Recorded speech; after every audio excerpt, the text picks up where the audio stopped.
वहां पीछे दो बालिकाएं प्ले कार्ड लेकर कब से खड़ी है, हाथ उनके थक जाएंगे।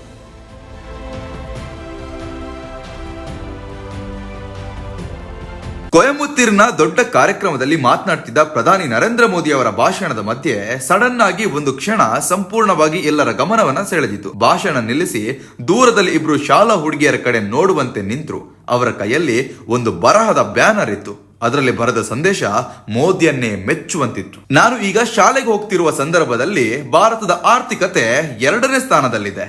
ನಾನು ಶಾಲೆ ಮುಗಿಸುವಷ್ಟರಲ್ಲಿ ಭಾರತ ವಿಶ್ವದ ನಂಬರ್ 1 ಆರ್ಥಿಕತೆಯಾಗಿರುತ್ತೆ. ಇದಕ್ಕೆಲ್ಲ ನಿಮ್ಮ ನಾಯಕತ್ವ ಮತ್ತು ಮುಂದಾಲೋಚನೆಯ ಕಾರಣ ಅಂತ 2 ವಿದ್ಯಾರ್ಥಿಗಳು ಮೋದಿಗೆ ಹೇಳ್ತಿರುವ ಮಾತಾಗಿದೆ. ಈ ಸಾಲುಗಳು 2 ಹುಡುಗಿಯರ ಕೈ ಬರಹವಾಗಿರ್ಬೋದು, ಆದ್ರೆ ಅದರೊಳಗಿರುವ ದೊಡ್ಡ ಆಸೆ ಭವಿಷ್ಯದ ನಂಬಿಕೆ ಮತ್ತು ಭಾರತದ ಪ್ರಗತಿಯ ಬಗ್ಗೆ ಇರುವ ವಿಶ್ವಾಸವಾಗಿತ್ತು.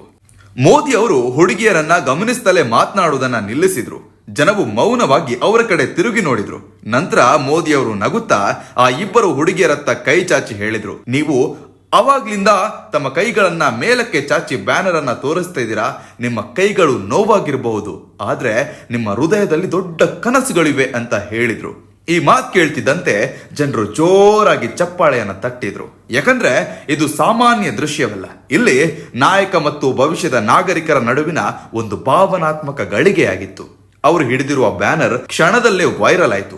ಸಾಮಾಜಿಕ ಜಾಲತಾಣದಲ್ಲಿ ಸಾವಿರಾರು ಜನ ಅದನ್ನ ಹಂಚಿಕೊಂಡ್ರು. ಎಲ್ಲೆಡೆ ಸದ್ಯ ಒಂದೇ ಮಾತು, ಈ ಮಕ್ಕಳು ಭಾರತದ ಭವಿಷ್ಯಕ್ಕೆ ನಂಬಿಕೆ ಇಟ್ಕೊಂಡಿದ್ದಾರೆ ಅಂತ. ಈ ಇಬ್ಬರು ಹುಡುಗಿಯರು ದೇಶದ ಆರ್ಥಿಕ ಪ್ರಗತಿಯನ್ನ ತಮ್ಮ ಜೀವನದ ಜೊತೆಗೂಡಿಸಿ ಬರೆದಿರುವಂತಹ ವಾಕ್ಯ ಒಂದು ರೀತಿಯಲ್ಲಿ ಹೊಸ ಭಾರತದ ಹೊಸ ದೃಷ್ಟಿಕೋನ ಅಂತ ಹೇಳ್ಬಹುದು. ಭಾರತ ಇಂದು ವಿಶ್ವದ 2ನೇ ದೊಡ್ಡ ಆರ್ಥಿಕತೆಯತ್ತ ಸಾಗ್ತಿದೆ ಎಂಬ ನಂಬಿಕೆ ಇದೆ. ಮುಂದಿನ ದಶಕದಲ್ಲಿ ಮೊದಲ ಸ್ಥಾನ ತಲುಪಬಹುದು ಎಂಬ ಮಾತು ಅವರದ್ದು. ಮೋದಿ ಅವರು ಕೂಡ ಇದನ್ನ ರಾಜಕೀಯ ದೃಷ್ಟಿಯಿಂದ ಮಾತ್ರ ನೋಡಲಿಲ್ಲ. ಅವರು ನೋಡಿದ್ದು ಮಕ್ಕಳ ಕನಸುಗಳನ್ನ, ನಾಯಕನಾಗಿ ನಾನು ಹೇಗೆ ಅವರ ಆಸೆಯನ್ನು ಈಡೇರಿಸಲಿ ಎಂದು. ಈ ಕ್ಷಣ ಒಂದು ರೀತಿಯಲ್ಲಿ ದೇಶದಾದ್ಯಂತ ಯುವ ಜನತೆಗೆ ಸಂದೇಶ ನೀಡುವಂತಾಯಿತು. ನಿಮ್ಮ ಕನಸುಗಳು ಮುಖ್ಯ, ನಿಮ್ಮ ನಂಬಿಕೆ ನಮ್ಮ ಶಕ್ತಿ ಅನ್ನುತ್ತಾ ಮಕ್ಕಳಿಗೆ ವಿಶ್ವಾಸ ನೀಡಿದ್ರು. ಈ ರೀತಿಯ ಕ್ಷಣಗಳು ಸಾಮಾನ್ಯ ರಾಜಕೀಯ ಕಾರ್ಯಕ್ರಮದ ಭಾಗವಲ್ಲ.